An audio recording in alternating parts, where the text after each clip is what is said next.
Ang English word na unfathomable ay maraming salin sa Tagalog. Hindi maunawaan na ang ibig sabihin ay hindi kayang intindihin o abutin ng isip. Hindi masukat na ang ibig sabihin ay hindi kayang sukatin o timbangin. Walang hanggan na ang ibig sabihin ay walang katapusan, walang sukat. Labis na malalim na ang ibig sabihin ay napakalalim na hindi kayang arukin. Hindi malirip na ang ibig sabihin ay hindi kayang pag-isipan ng lubos. Hindi matarok na ang ibig sabihin ay hindi kayang maabot ng pag-iisip. Maraming henyo sa Biblia na nagturo at nangaral gamit ang mga salitang ito sa paglalarawan sa Diyos na unfathomable. Sa paraang ito ay nahubog nila ang ating ugali na maniwala na ang Diyos ay napakalayo at hindi natin maaabot at hindi maaaring makasama. Kaya't nahubog din nila ang ating ugali na laging dumalo sa Bible study, worship service, prayer meeting, ngunit pagkatapos ng mga ito at tayo ay nag-iisa na, ang pakiramdam natin ay hindi na natin kasama ang Diyos. Totoong nakasulat sa Biblia, ang aking mga pag-iisip ay hindi ninyo mga pag-iisip, ni ang inyong mga pamamaraan ay aking mga pamamaraan, sabi ng Panginoon. Sapagkat kung paanong ang langit ay higit na mataas kaysa lupa, gayon ang aking mga pamamaraan ay higit na mataas kaysa inyong mga pamamaraan, at ang aking mga pag-iisip kaysa inyong mga pag-iisip. At totoong sinasabi ng Juan 1:18, walang sino mang nakakita kailanman sa Diyos. Kung walang sino man ang nakakita sa Diyos, paano natin siya mauunawaan, masusukat o maaarok? Kaya't patuloy tayo sa pag-iisip na ang Diyos ay hindi natin mauunawaan. Ngunit ito ay itinutumpak ng buong talata ng Juan 1:18. Walang sino mang nakakita kailanman sa Diyos. Ang Diyos na tanging anak na nasa kandungan ng Ama ang nagpakilala sa Kanya. Pansinin natin na ang Diyos na tanging anak, ang Panginoong Hesukristo, ang nagpakilala sa Diyos.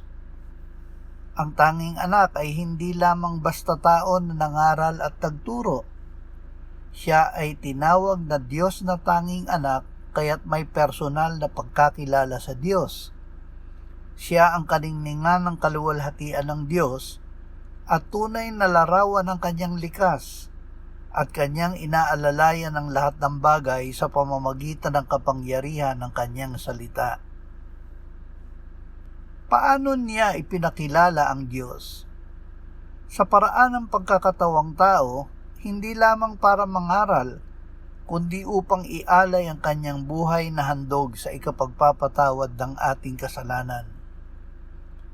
Nang magawa na niya ang paglilinis ng mga kasalanan, siya ay umupo sa kanan ng kamahalan sa kaitaasan. Palibhas ay naging higit na mataas kaysa mga anghel, palibhas ay nagmana ng higit na marilag na pangalan kaysa kanila. Ipinakilala ng anak ang Diyos at ang kanyang sarili upang tayo ay magkaroon ng buhay na walang hanggan. Noong gabi bago siya ipinako sa krus ay sinabi niya sa Ama, ito ang buhay na walang hanggan, na ikaw ay makilala nila na iisang Diyos na tunay at si Hesukristo na iyong sinugo.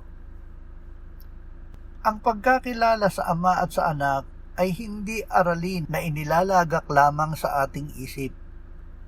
Ito ay pagkilala sa Ama at sa Anak sa sakdal na matimyas na pagsasama dahil sa pananampalataya na bunga ng Ebanghelyo na ating tinanggap.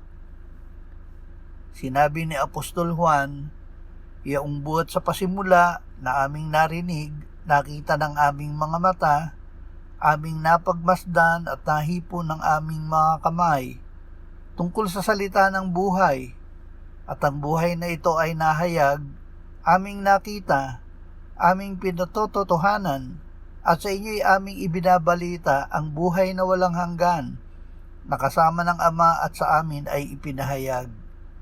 Ipinahahayag namin sa inyo yung aming nakita at narinig, upang kayo rin naman ay magkaroon ng pakikisama sa amin, at tunay na ang ating pakikisama ay sa Ama at sa Kanyang Anak na si Hesukristo.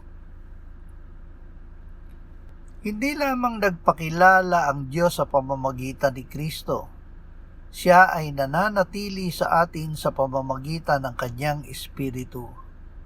Ganito ang sinabi ni Apostol Juan, "Kayo'y mula sa Diyos, mga minamahal kong anak, at nagsisipagtagumpay kayo laban sa kanila, sapagkat ang nasa inyo ay lalong dakila kaysa sa nasa sanlibutan."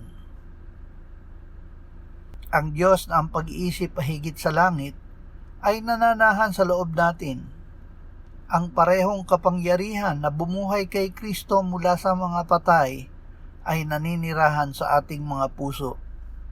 Ang hindi maunawaan ay hindi lamang nagpakilala, siya ay pumasok, nananatili at nagbibigay lakas sa atin. Paano natin nararanasan ito? Gayong ang Diyos ay hindi natin nakikita. Walang sino mang nakakita sa Diyos kailanman. Ngunit kung tayo'y nagmamahalan, ang Diyos ay nananatili sa atin at ang Kanyang pag-ibig ay nagiging ganap sa atin. Narito ang sakdal na kahalagahan ng ating pananampalataya.